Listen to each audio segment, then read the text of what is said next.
Let's start by telling the truth even when it stings. We all crave connection. We're wired for it. But not every relationship in our lives is built on mutual respect or emotional safety. Sometimes someone we care about, a friend, a partner, a family member, harbors resentment, judgment, or even quiet contempt, and it hurts. It's hard to talk about this. We'd rather look away, rationalize it, or convince ourselves we're imagining things. Because acknowledging the possibility that someone close to us might secretly hate us, that's a kind of heartbreak no one volunteers for. But ignoring it doesn't make it go away, and being brave enough to name it. That's how we reclaim our power and our peace. Now, when I talk about someone secretly hating you, I'm not talking about cartoon villains style hatred. It's rarely that dramatic. It's more often a slow drip of passive aggression, withdrawal, or subtle emotional punishment that wears you down. And here's the vulnerable truth. Recognizing these signs takes courage. Because when you notice them, you also have to ask yourself what boundaries need to be set and whether this relationship is worth salvaging. One of the most revealing signs that someone close to you may harbor resentment or hidden dislike is how they respond to your wins. And I'm not just talking about the big ones, the promotions, the engagement, the graduation.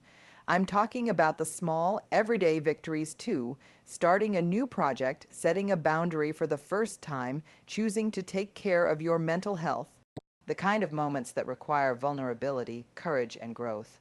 When you share these moments with someone you care about, you're extending an invitation. See me, celebrate with me, join me in this joy.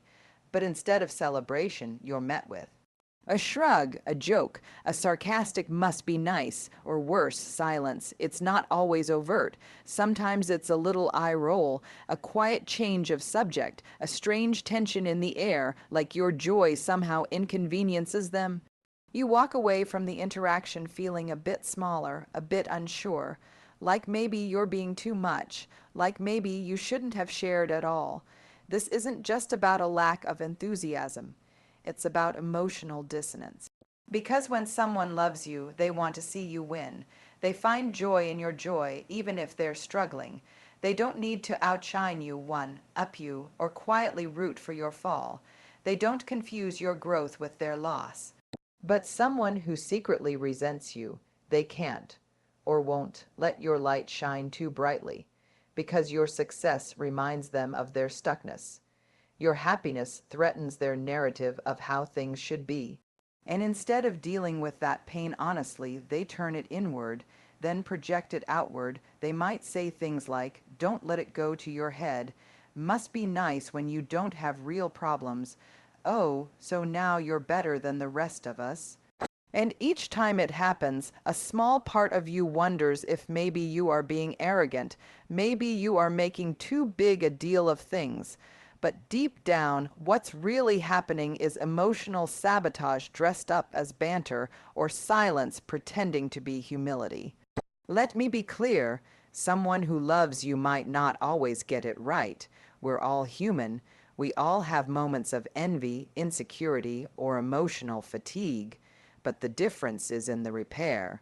The difference is in the willingness to say, "I'm sorry I wasn't more present for you. I was caught up in my own stuff."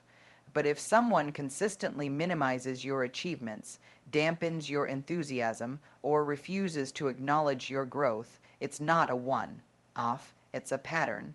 And patterns matter. You are allowed to shine. You are allowed to take up space. And you deserve to be surrounded by people who cheer you on, not because they need something from you, but because they see your light and love you more for it. Let's talk about boundaries, those invisible yet powerful lines that define where you end and someone else begins. They're not walls, they're not ultimatums, they're acts of self-respect. Boundaries are how we protect our time, our energy, our emotional safety. And setting them is never easy, especially with people we love. But the real test isn't whether you set a boundary, it's how someone responds to it. When someone close to you secretly harbors resentment, contempt, or unspoken hostility, one of the first places it shows up is in how they handle your boundaries or more accurately, how they don't. You say, I can't talk right now, and they call anyway. You say, I don't feel comfortable with that, and they laugh it off. You say, please don't bring that up around others, and they do again. You express that something hurt your feelings, and they accuse you of being too sensitive or overreacting. This isn't miscommunication. It's a pattern of disregard, and let's be clear, everyone slips sometimes, we're human, but when someone truly cares for you, they adjust, they take your words seriously. They may not understand your boundary right away, but they respect your right to have it. Someone who secretly hates you doesn't adjust. They test your limits over and over.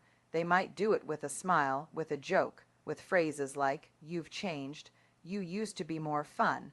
I can't believe you're making a big deal out of this. But make no mistake, what they're really saying is, your needs are inconvenient to me. Over time, this erodes your sense of self. You start to question your own instincts. You wonder if your boundaries are unreasonable. You shrink, you over-explain, you let things slide just to keep the peace. That is not love, that is not friendship, that is not care. Someone who truly loves you may be confused by your boundary, but they won't resent you for having it. They won't retaliate with guilt trips or passive aggression. They'll say, okay, thanks for telling me. Maybe not perfectly, maybe not immediately, but eventually, lovingly, respectfully. When someone repeatedly disregards your no, your discomfort, or your requests for space, they are showing you loud and clear that your well-being is not their priority, and that's not just inconsiderate, it's toxic. You deserve relationships where your boundaries are not viewed as threats, but as invitations to build deeper trust, safety, and understanding. Setting boundaries is hard. Enforcing them can be harder. But nothing is more painful than staying close to someone who refuses to honor them. You are not selfish for protecting your peace. You are not too much for asking to be treated with care. You are allowed to choose yourself, even if that means stepping away from someone who never truly chose you. Let's pause for a moment and honor what vulnerability really is. It's not weakness. It's not oversharing. It's not fragility. Vulnerability is courage in motion. It's what happens when we show up fully as ourselves, flawed, open, and unarmored, in a world that often tells us to hide, to harden, or to be fine when we're not. When we share something tender, an insecurity, a wound, a story we've never said out loud, we're offering someone a key to the most sacred part of us. And with that key comes responsibility, trust, emotional stewardship. Now, think of someone in your life you've let close, someone you've shared the real stuff with.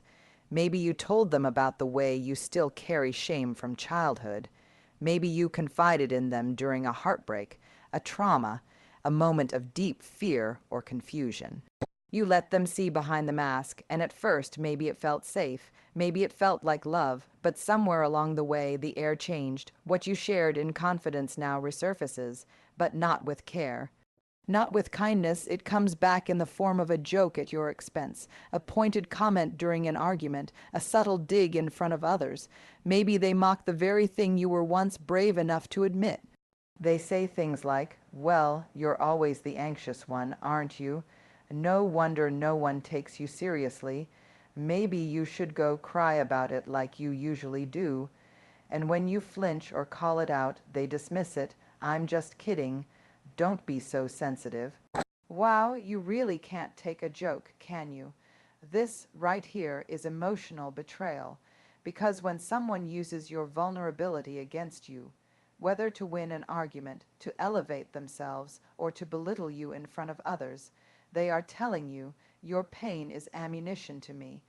And let's be clear, that is not love. That is cruelty disguised as connection. People who truly love you protect your vulnerability. They don't just listen. They hold space. They treat your wounds with reverence, not ridicule. They never use your rawness as leverage. When someone weaponizes your openness, you begin to feel unsafe in your own skin. You start hiding again, editing yourself. You pull back, not because you're cold or distant, but because deep down you're trying to survive in an environment that punishes your authenticity. And over time, this chips away at your sense of worth. You stop sharing, you second, guess your feelings. You wonder if maybe you were too honest, too exposed, too much. Let me tell you something you may need to hear today. You were never too much, you were honest. You were real, you were brave, but someone who secretly resents or hates you will not see your bravery as beauty. They'll see it as something to exploit. And when that happens, it's not your job to become smaller or tougher. It's your job to recognize what's happening and decide what kind of love you're willing to accept. True intimacy is built on emotional safety. Without that, there's no real connection, only performance, silence, and fear. So if your vulnerability is being used as a weapon, know this. You have the right to protect yourself, to walk away, to find people who hold your heart with gentleness, not judgment. Because you deserve to be loved for the very parts of you that someone else tried to shame. Let's talk about one of the most painful kinds of betrayal, the kind that doesn't come with slamming doors or harsh words, but with silence, absence, and a quiet hope that things don't work out for you. This one is hard to spot. It hides behind polite smiles, forced congratulations, and phrases like, "I'm happy for you," that feel just a little off. You sense something underneath, something heavy, unsaid, and cold.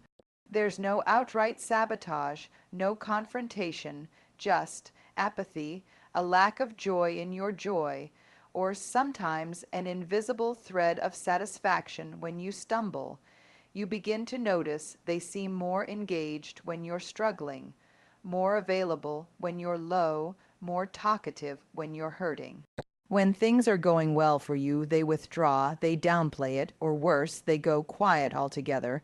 This is what it looks like when someone quietly roots for your failure. They might not say it outright, but the energy is unmistakable. You feel like you're being tolerated, not celebrated. And when you're honest with yourself, their support has always felt conditional.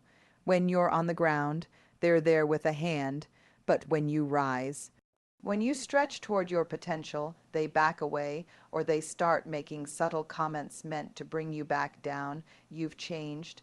Don't forget where you came from. Must be nice having it all figured out. It's not about concern. It's not feedback. It's envy wrapped in false humility. And here's the hard truth. People who secretly hate you aren't always loud about it. Sometimes they're in your inner circle. Sometimes they're the ones who smile in pictures with you, who say all the right things, but who are quietly hoping life humbles you just enough to make them feel better about where they are. And it's not always malicious. Sometimes it's coming from deep insecurity, from the belief that your success means less for them, that your happiness is a spotlight on their lack of it. But here's the thing, it is not your job to shrink so someone else can feel safe. When someone loves you, your success is their success. Your light doesn't blind them, it warms them. They show up in your joy, not just your pain. They don't need you to fail in order to feel whole. It's okay to outgrow the spaces that can't hold your growth. It's okay to acknowledge that someone's silence in your season of blossoming says something, even if they never put it into words. And it's okay to walk away from people who are only rooting for the version of you that stays small, stuck, and second, guessing herself. We all deserve relationships where we can win out loud, where we don't have to make ourselves palatable or quieter or less lucky just to be loved. You deserve people who clap when you win, people who don't feel threatened by your rise, people who don't secretly hope you fall just so they can feel taller, because that isn't connection, that isn't friendship. That isn't love, it's ego, it's envy, and it has no place in a relationship built on mutual respect. So listen to the silences, watch who celebrates you, not just when you're broken, but when you're becoming whole.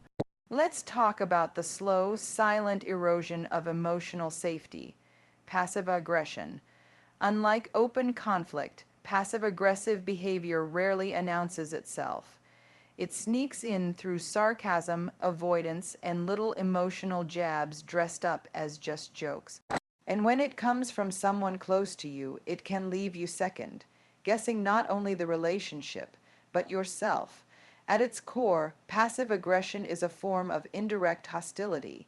It's what people do when they have resentment or anger they won't, or can't, express honestly. So instead of saying, I'm upset or I feel hurt, they communicate it through cold shoulders, sarcastic remarks, backhanded compliments, or a vibe so thick you can feel it the moment they walk into the room.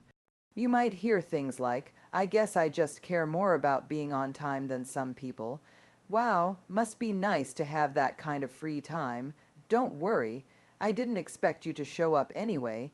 And every time you try to address it directly, you're met with denial. I'm fine. You're reading too much into it. You're so sensitive. I was joking. This pattern leaves you confused and emotionally off balance. It's not overt enough to call out without sounding dramatic, but it's constant enough that you start to feel small, anxious, or exhausted around them. That's because passive aggression is gaslighting in slow motion. It erodes your reality by denying what you're clearly experiencing. People who love you don't make you decode their moods. They don't punish you with silence, guilt, or low-grade hostility when they're upset. They don't expect you to be a mind reader, and they don't use sarcasm as a weapon disguised as wit. When someone secretly resents or dislikes you, they rarely come out and say it. But their behavior speaks volumes. They might show up late to plans, cancel last minute, or act like spending time with you is a burden. They may forget things that are important to you. They joke about your flaws but never offer sincere praise. They withdraw emotionally while staying just close enough to avoid accountability. And you begin to feel like you're always on trial, always managing their mood, always waiting for the next dig, sigh, or snide remark. Here's what I want you to know. Your nervous system is not lying to you. When you walk away from an interaction feeling drained, uneasy, or small, it's worth paying attention to. You are not too sensitive for noticing the undercurrent of disrespect. You are aware, and awareness is a gift. In healthy relationships, communication may be hard, but it's honest. Disagreements are navigated with care, not with contempt. And when someone is upset, they tell you openly, kindly, directly. Passive-aggressive behavior isn't just frustrating. It's a form of emotional manipulation, and when it becomes a pattern, it's no longer about poor communication skills. It's about power. It's about control.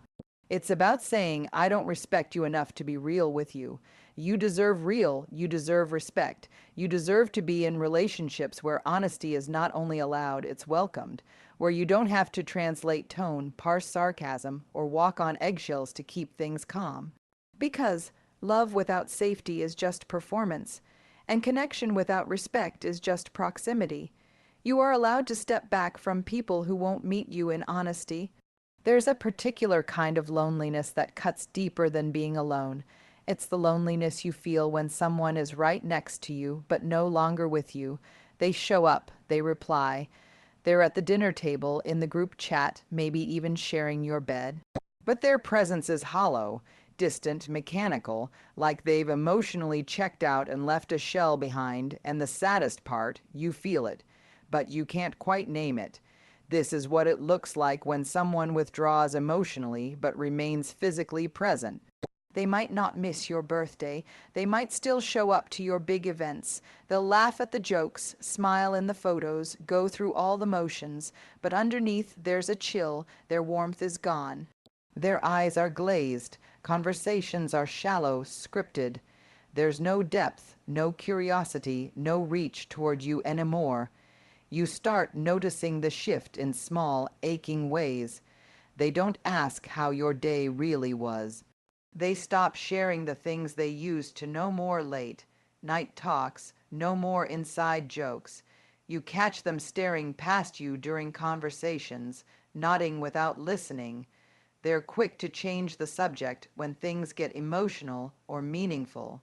It's like you're trying to connect through a wall made of silence and politeness, and when you finally muster the courage to ask, "Is something wrong?" they shrug and say, "I'm just tired," or "It's nothing."